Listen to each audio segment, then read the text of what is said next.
വനമില്ലാത്ത കേരളത്തിലെ ഏക ജില്ല ഏതാണ്? ഒരു കാലം വരെ അതിനുള്ള ഉത്തരം ആലപ്പുഴ എന്നായിരുന്നു. പക്ഷേ ഇപ്പം മാറ്റം വന്നു കേട്ടോ. അങ്ങനെ ആലപ്പുഴ ജില്ലയിലെ മുഹമ്മയ്ക്കടുത്തുള്ള ഒരു ചെറിയ വനമാണ് നമ്മൾ പരിചയപ്പെടുന്നത്. Welcome to channels, it's me Shyam.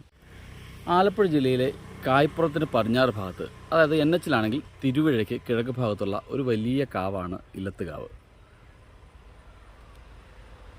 ഈ പലതരത്തിലുള്ള മരങ്ങളും വള്ളിച്ചെടികളും ചെറിയ കുറ്റിച്ചെടികളൊക്കെ ചേർത്താണ് ഈ എക്കോസിസ്റ്റം രൂപപ്പെട്ടിരിക്കുന്നത്. പലതരത്തിലുള്ള ഫേൺസൊക്കെ ഈ മരങ്ങളുണ്ട്. ഒരുപാട് വലിയ മരങ്ങൾ നമുക്കിവിടെ കാണാം. പക്ഷേ ഇവിടുത്തെ ഹൈലൈറ്റും VIP ആയിട്ട് എനിക്ക് പലപ്പോഴും തോന്നിയിട്ടുള്ളത് ഇവിടുത്തെ പുന്നമരങ്ങളാണ്. ചെറുപുന്ന മരങ്ങളാണ് കേട്ടോ. ഈ പേരിൽ മാത്രമേ ചെറുപുന്ന എന്നുള്ളൂ, പക്ഷേ ഗംഭീര വലിയ മരങ്ങളാണ്. ഈ ചെറുപുന്നയിലും പുന്നകളുമാണ് നമ്മുടെ നാട്ടിൽ സാധാരണ കാണുന്ന രണ്ടിനം പുന്നകൾ. അതിൽ പുന്ന എന്ന് പറയുന്നത് ചെറുപുന്നയെ വെച്ച് നോക്കുമ്പോൾ വളരെ ചെറിയൊരു സസ്യമായിട്ട് നമുക്ക് തോന്നും. ഇലയൊക്കെ നല്ല എന്താ പറയുക, നല്ല തിക്കായിട്ട് നിൽക്കുന്ന ഒരു പോർഷൻസൊക്കെയാണുള്ളത്. അതുപോലെ തന്നെ വലിയ വളഞ്ഞു പൊളഞ്ഞ അതിൻ്റെ തടികളും നല്ലതായിട്ട് ഈട് നിൽക്കുന്ന തടി കൂടിയാണിത്.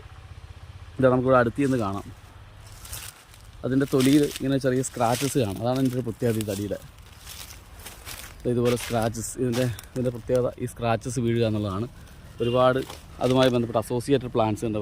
ഇത്തൽ ചെടികൾ അല്ലെങ്കിൽ അസോസിയേറ്റഡ് പ്ലാന്റ്സ് ഒക്കെ അതിലുണ്ടാവപ്പോഴും.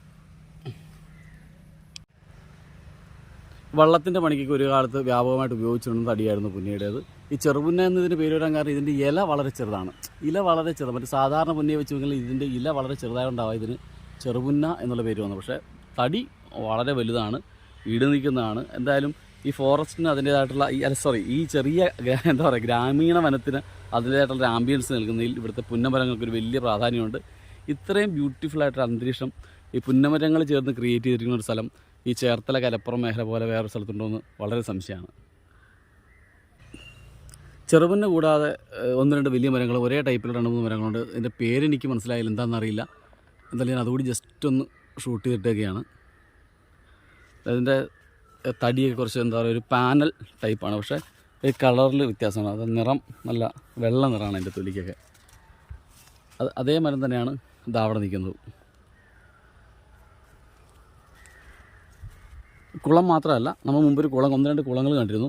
അതേപോലെ തന്നെ ചെറിയ ചാലുകളും തോടുകളും കൂടി നമുക്കിവിടെ കാണാം. അപ്പോൾ നമ്മൾ മഴക്കാലത്തൊക്കെ വരുമ്പോൾ ഈ 2 ചാലുകളിലും നിറയെ വെള്ളമായിരിക്കും. ഇതെവിടെ ഈ 2 ചാലുകൾ കണ്ടോ, ഈ ചാലുകളിലൊക്കെ നിറച്ച് വെള്ളമായിരിക്കും. വെള്ളം സംഭരിക്കാനും സ്റ്റോർ ചെയ്യാനും ഒക്കെ ഉള്ളൊരു സ്വാഭാവികമായി ഡെവലപ്പ് ചെയ്ത് വന്ന ഒരു പ്രദേശം പോലെ നമുക്ക് തോന്നാറുള്ളത്. ഏറ്റവും ചെറിയ തെച്ചിപ്പൂ മുതൽ അങ്ങോട്ട് ഒരുപാട് വലിയ മരങ്ങൾ വരെ ഈ അർബൻ ഫോറസ്റ്റിനകത്ത് നമുക്ക് കാണാൻ സാധിക്കും.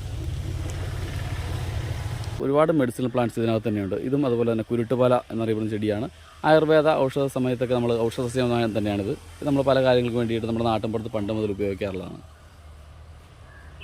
അതുപോലെ തന്നെ ചൂരലിൻ്റെ ചെടിയും നമുക്കിവിടെ കാണാം. ഈ തണ്ട് കാണുന്ന ചൂരലിൻ്റെ ഒരിനമാണ്.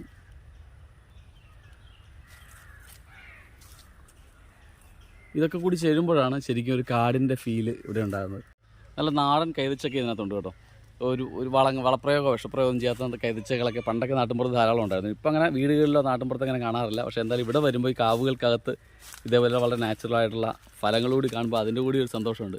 ഇത് പഴുത്ത് കഴിഞ്ഞിട്ട് ഇതിനെ ഇഷ്ടംപോലെ കുട്ടികളിവിടെ വന്ന് കളിക്കാനൊക്കെ വരുന്നുണ്ട്, അവർ കഴിക്കും.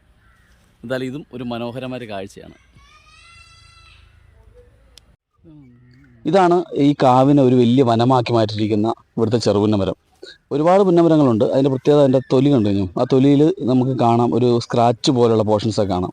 അതേപോലെ തന്നെ നല്ല വണ്ണമുള്ള തായ്തടിയാണ് അതിനുള്ളത്. ചില മരങ്ങൾ വളഞ്ഞു പൊളഞ്ഞാണ് നിൽക്കുന്നതെങ്കിലും പക്ഷേ ചിലതൊക്കെ ഒറ്റ തടിയായിട്ട് നല്ല തടി ഏറ്റവും നല്ല രീതിയിൽ ഉപയോഗിക്കാൻ പറ്റുന്ന രീതിയിൽ ഏകദേശം ഒരു 15-20 മീറ്ററോളം ഉയരം കിട്ടും. പിന്നീട് അങ്ങോട്ട് വീണ്ടും ഒരു 10-15 മീറ്റർ ഉയരം കൂടി അതിന് കാണും. അത് ഏകദേശം ഈ ശാഖകളായിട്ട് പിരിഞ്ഞൊക്കെയാണ് നിൽക്കുന്നത്. ഇതാണ് അതിൻ്റെ ഇല. ഇലയും പൂവും സാധാരണ പുന്നമരത്തേക്കാൾ തീരെ ചെറുതായിരിക്കും എന്നുള്ളതാണ് ഇതിൻ്റെ ഒരു പ്രത്യേകത. തീരെ ചെറിയ ഇലകളല്ലേ. കാവിൽ തന്നെ ഒരു ചെറിയ സർപ്പപ്രതിഷ്ഠയുണ്ട്. അവിടെ എല്ലാ ദിവസവും വിളക്ക് തെളിക്കാനൊക്കെ ആളുകളും തൊട്ടയൽവക്കത്തുള്ള ആളുകളൊക്കെ ഉണ്ട്. ഒരു ചെറിയ കാവ് പോലെ സംരക്ഷിച്ച് പോവുകയാണ്. ക്ഷേത്രം ഒരുപാട് വലുതൊന്നുമല്ല, പക്ഷേ പൂജയും കാര്യങ്ങളുമൊക്കെ എല്ലാ ദിവസവും ഉണ്ട്. എല്ലാ ദിവസവും വിളക്ക് തെളിക്കാനൊക്കെ ആൾ വരുന്നുണ്ട്. തൊട്ട് പുറകിൽ കാണുന്നതാണ് ക്ഷേത്രം. നമുക്ക് അങ്ങോട്ടൊന്ന് നടന്ന് കാണാതെ. നമ്മുടെ നാട്ടിൻപുറത്ത് കാണുന്ന സാധാരണ ഒരു ചെറിയ ക്ഷേത്രം തൊട്ടയൽവക്കത്തുള്ളവരും തൊട്ടടുത്തുള്ളവരുമൊക്കെ ചേർന്ന് സംരക്ഷിക്കുന്നതാണെന്ന് തോന്നുന്നു. അത് പക്ഷേ കൺസ്ട്രക്ഷനും മറ്റു കാര്യങ്ങളൊക്കെ അവിടെ എന്തായാലും നടക്കുന്നില്ല. അത് ഒരു അല്പം ക്ഷയിച്ച ഒരു രീതിയിലൊക്കെയാണ്. പക്ഷേ എല്ലാ ദിവസവും അവിടെ ആളുകളുണ്ടാവും, വിളക്ക് തെളിക്കാനൊക്കെ ആൾ വരും. ഇപ്പം നമ്മൾ ഈ വരുന്ന സമയത്ത് തന്നെ ആളുകൾ വന്ന് വിളക്ക് തെളിച്ചിട്ട് പോയ സമയത്താണ് നമ്മളിവിടെ വരുന്നത്. അവിടെ കുട്ടികൾ കളിക്കാനൊക്കെ ഇരിപ്പുണ്ട്. അവന്മാരുടെ ഒച്ചയാണ് കുറച്ച് മുമ്പ് കേട്ടത്. ഇവിടെ 2 ചേച്ചിമാർ വന്നിട്ട് വിളക്ക് തെളിച്ചിട്ട് പോയിട്ടുണ്ട്. അവരങ്ങ് പുറത്തേക്ക് പോയ സമയത്താണ് ഞാൻ വീഡിയോ ആയിട്ട് വരുന്നത്. അകത്തേക്ക് നമ്മൾ കയറുന്നില്ല എന്തായാലും. അതിൽ നമുക്ക് പുറത്തുനിന്ന് തന്നെ ജസ്റ്റ് ഇതൊന്ന് ഷൂട്ട് ചെയ്ത് നിങ്ങളെ കാണിക്കാമെന്ന് കരുതിയിട്ടാണ് ഇത് കാണിക്കുന്നത്.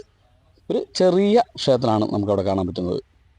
ഇവിടെ പ്രാർത്ഥനയ്ക്ക് വേണ്ടി ഒരുക്കിയിരിക്കുന്ന തറയിൽ തൊട്ടയൽവക്കത്തുള്ള കുട്ടികളൊക്കെ വൈകിട്ട് വന്നിരിക്കാറൊക്കെ ഉണ്ട്. കുറച്ച് കുട്ടികളൊക്കെ ഇവിടെ നിൽപ്പുണ്ട്.